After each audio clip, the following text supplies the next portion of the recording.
All right. At BJC, we've historically outsourced approximately 25% of our coding needs, and that's to address things such as backlogs.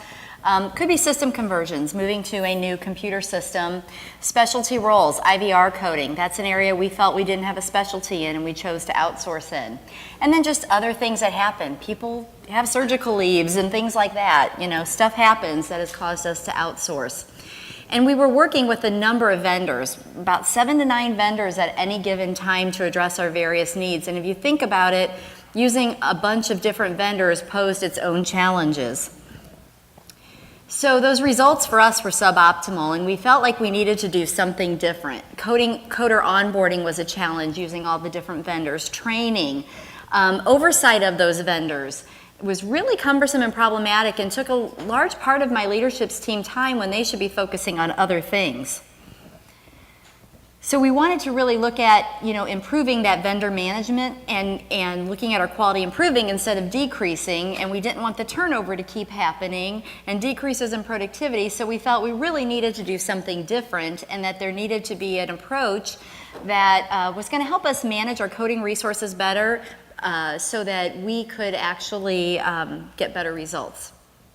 So we did choose himagine, and going into this we really thought that we would have 2 to 3 vendors that would be our primary vendors. But we did go with himagine, and there was many things that led us in that direction. We really felt, and we went through an RFP process, talked to several vendors, and really understood that they understood us, our goals, the culture of our organization. We felt that they were positioning themselves or willing to position themselves as a partner with BJC HealthCare. It wasn't this organization that we just happened to do business with.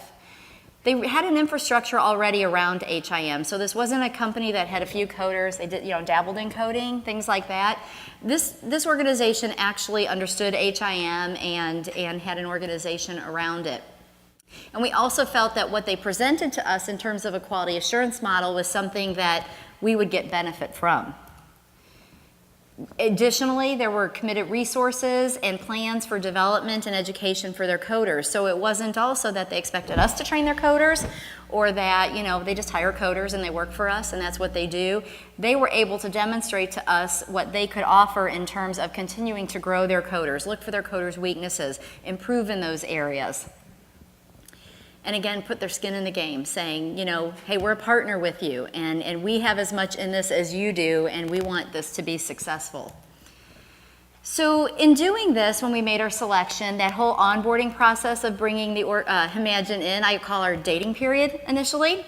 So we didn't jump into a contract in terms of this partnership of being our primary coding vendor.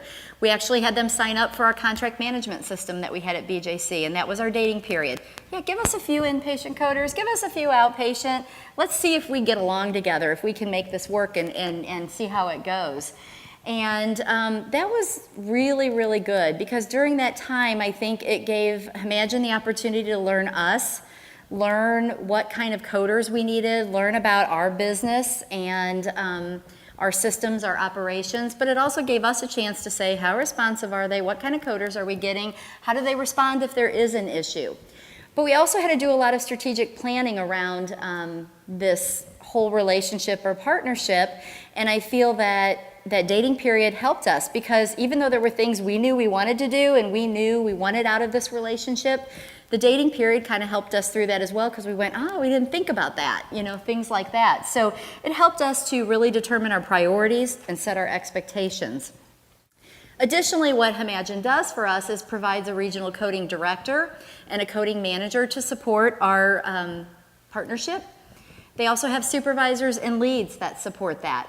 Our goal was that within the first 90 days, we'd have 35 coders that would support our organization, and we met that. Or himagine met that. And we also wanted a comprehensive audit approach. In my experience, I have had vendors that do varying amounts of auditing, whether it's, we do these audits, but then we keep finding issues with those coders. Well, what kind of audits are they really doing? And we're going to talk a little bit more about auditing and how you get better results from auditing. But also, I've had vendors that we've asked to do auditing, and they were like, well, no, if you want to audit the coders, you can audit them. They don't want to audit their coders. So we really wanted somebody, again, I keep using the word partnership, but to me, You know, back when I was in the hospital, we had a partnership with a release of information vendor. To me, they were an extension of our department. That's what I was looking for in terms of this coding relationship. And we want somebody that's going to be accountable and take ownership of their coders just as if they were literally working for our organization. Because you know what? They kind of are working for our organization. The other thing is we have quarterly touch points, and I mean, actually, we talk a lot more than that. We have quarterly business reviews where we go over quality and things that are happening and all of that.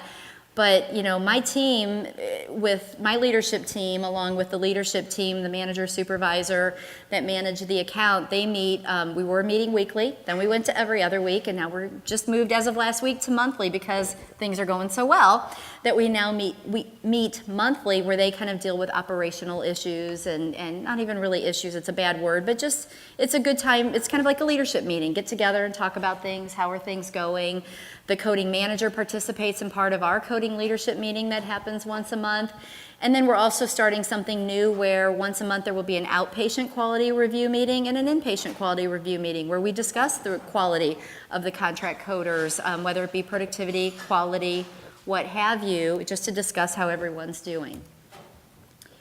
So the results are that fully integrated leadership team, and that has been a really big plus. You know, with our scale at BJC and how large we are, we do have a large number of contract coders. So again, if they did not have at himagine this manager and supervisor supporting their staff, it would be my leadership team doing that, and there would be a lot of things my leadership team needs to do that they would not be doing.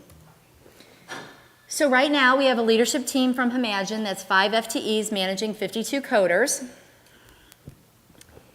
And we have super users at himagine that actually learn our systems, learn our processes. All BJC does when a coder comes on, we say we need an inpatient coder. We had an opening, or we have an FMLA. We need an inpatient coder. An inpatient coder is identified.